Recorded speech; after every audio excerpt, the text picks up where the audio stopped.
It's a post-draft edition of Bills by the Numbers, where we let the stats tell you where the Bills are at. We're presented by FanDuel. Make every moment more. Coming your way, who could provide the greatest impact from this year's Bills draft class? And who could be the biggest surprise? Steve is quizzed on Bills draft tendencies, and we'll have our one burning question. Let's make some picks!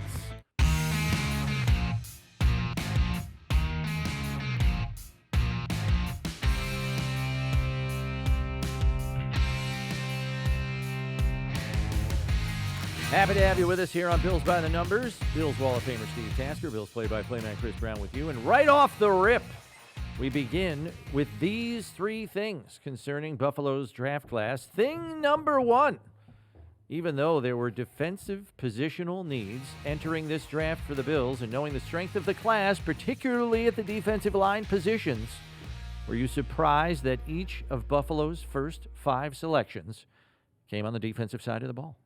A little bit, yeah. I think they leaned into the strength of the draft class.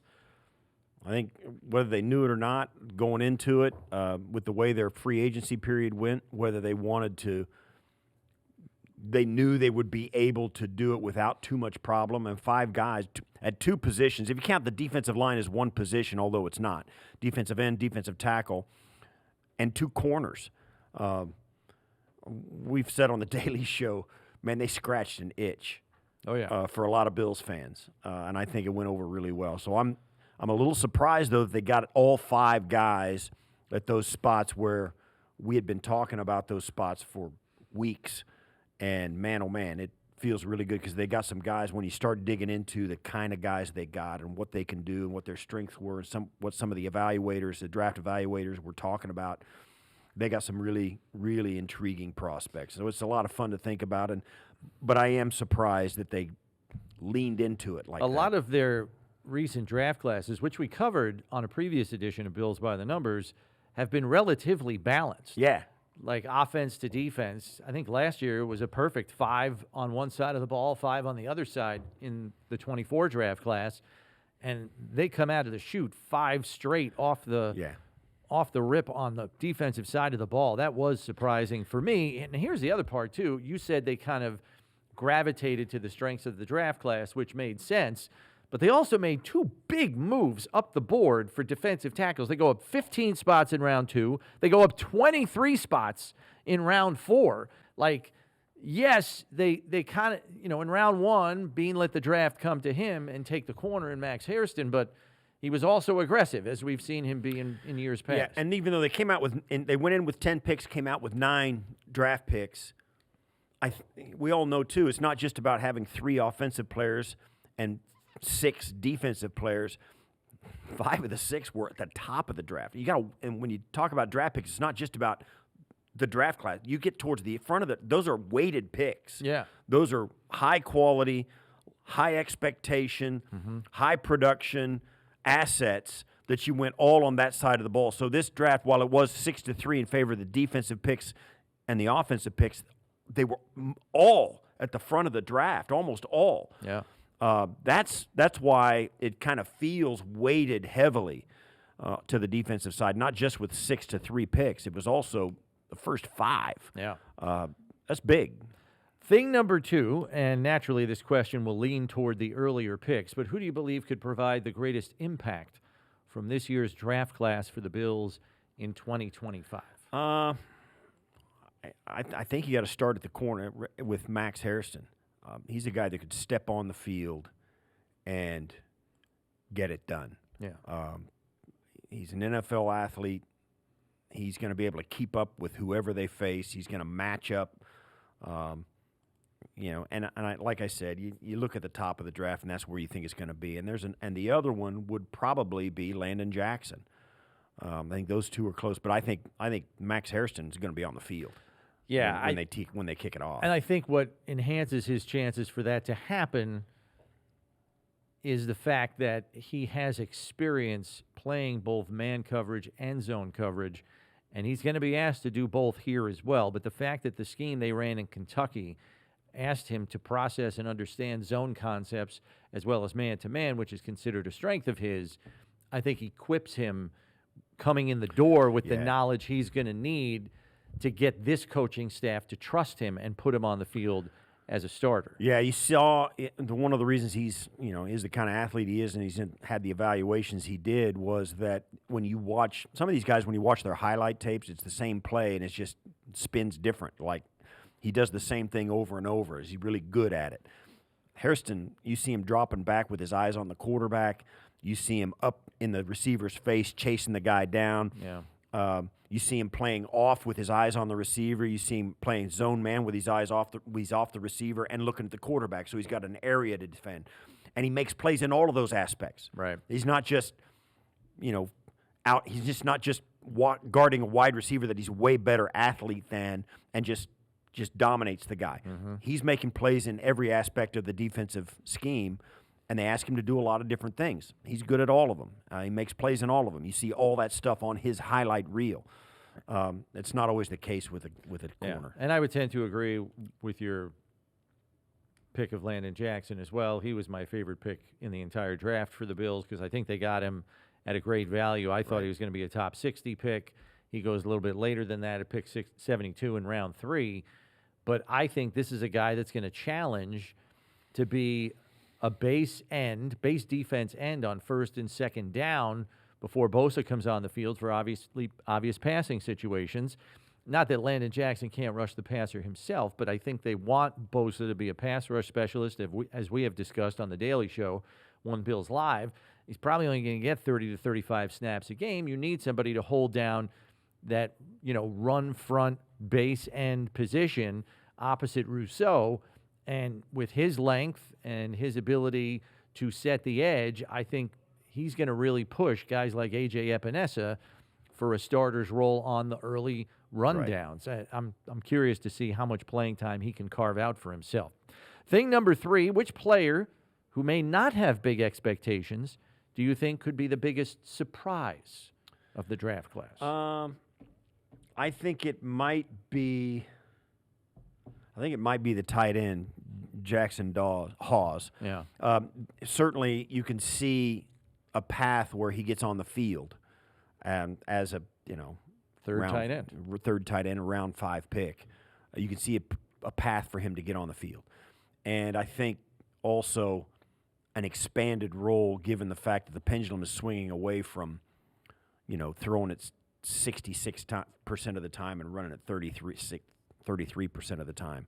I think the Bills are more of a 50-50 run team. Alec Anderson's role has also, kind of let you see a path where it could be a tight end on there instead of Alec Anderson on the field.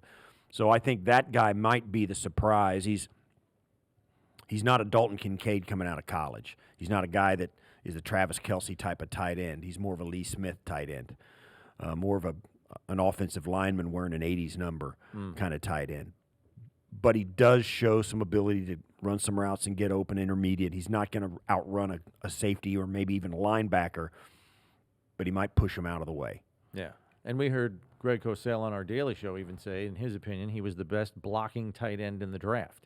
They drafted him for a reason. Right. And if he does that as well as Greg Cosell says he does, he's going to be on the field.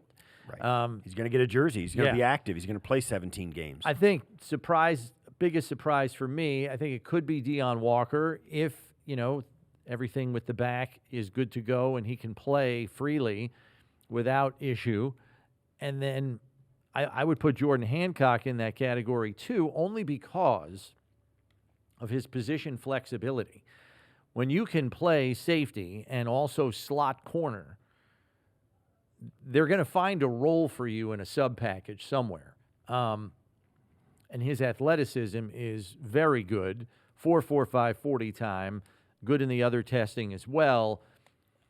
I think if he's quick on the uptake in terms of scheme and can prove he can handle multiple roles, those guys get on the field pretty quick and can make an impact. So those guys could be surprises. Final thing to mention about the draft, we saw the Bills address their defensive line 3 times over with 3 consecutive picks going defensive tackle, defensive end, defensive tackle.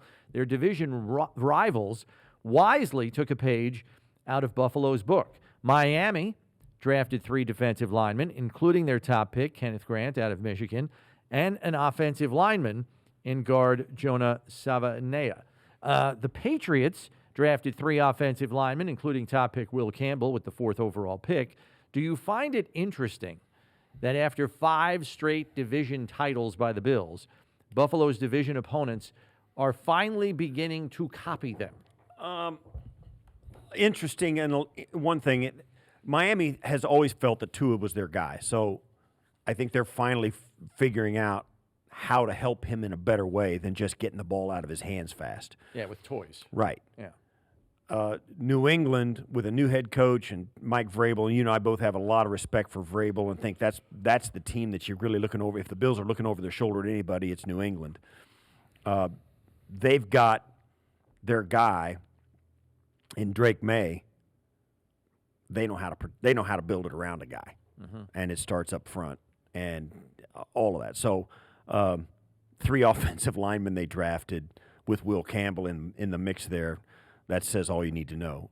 Drake May can play. They're going to help him play his best. That's exactly what the Bills did in 2000 after the 2019 season when Josh spread his wings and said, yeah, this is the guy. All right, let's help him. They came out, and since then they have done always job one has always been O-line. Since 2019, after the 2019 season when they ended it in Houston in the playoff loss.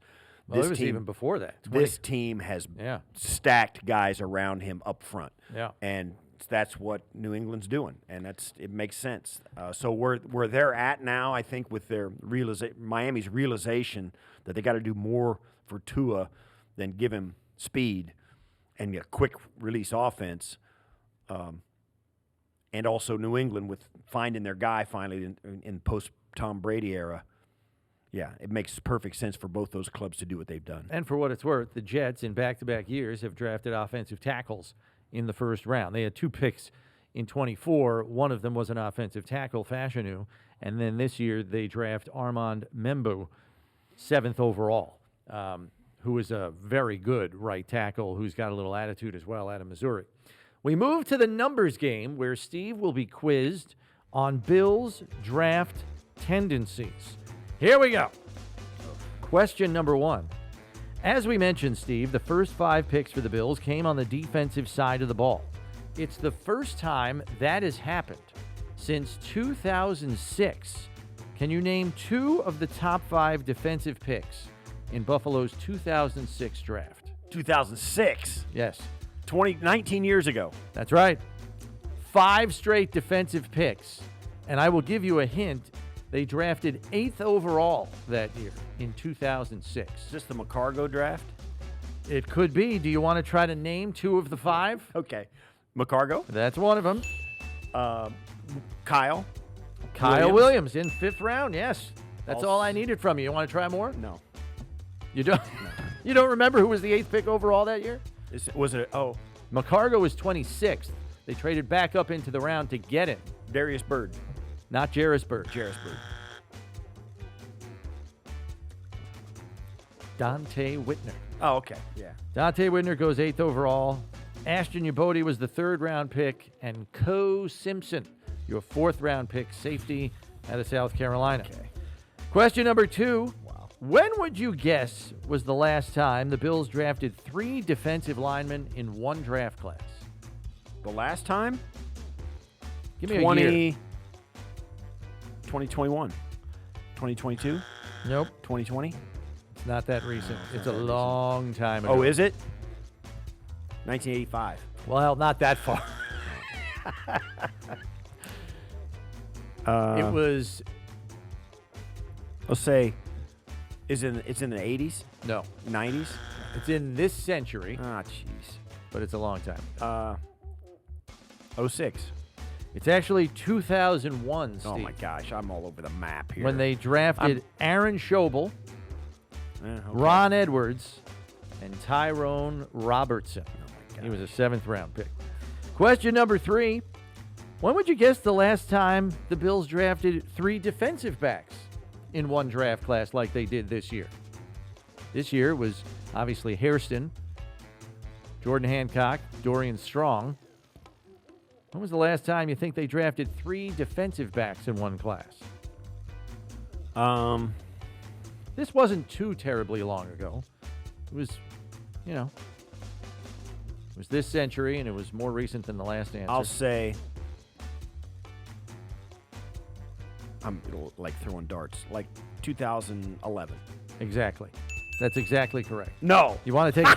Give me some. Yes, that was wanna- absolutely blindfold. You want to that take was a a guess? blindfold half-court shot, You- and I hit it. That's right. That's right. You get $10,000 in scholarship Let's money. go. Do you want to guess the players? You want to No, guess I the have no clue. I don't even know. I don't know where I was living in 2010. Aaron And Williams, it was in the same house I'm in now. Aaron Williams, Okay. Denoris Searcy, and in the 7th round, Justin Rogers, Wow.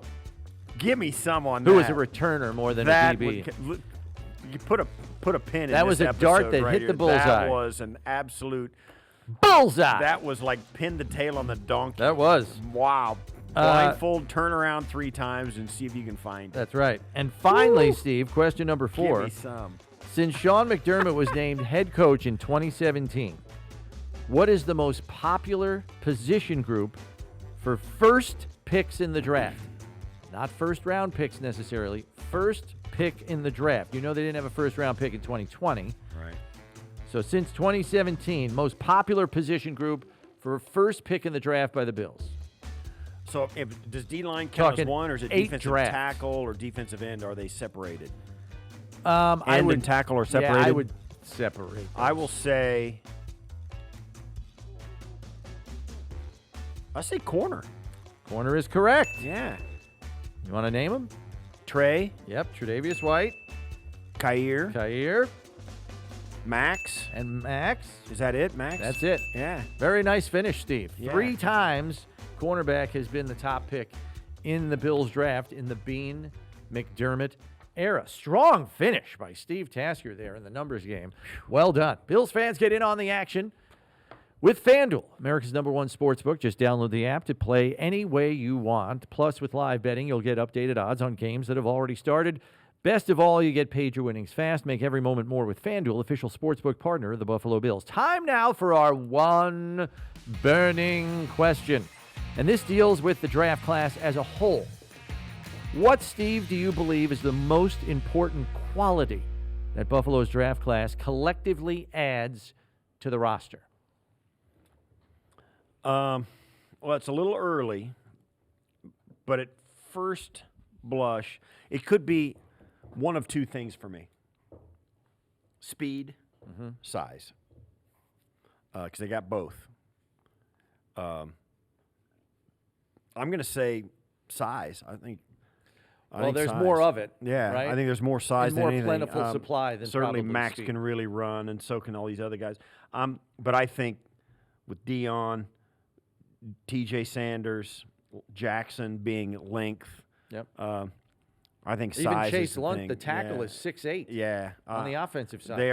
They are getting some 1% on the genetic spectrum, some 1%ers. So I'm going to say that. I'm going to say size. It's the game is about pushing guys against their will and getting them on the ground, and you need size and strength to do it. And I think the Bills went big there.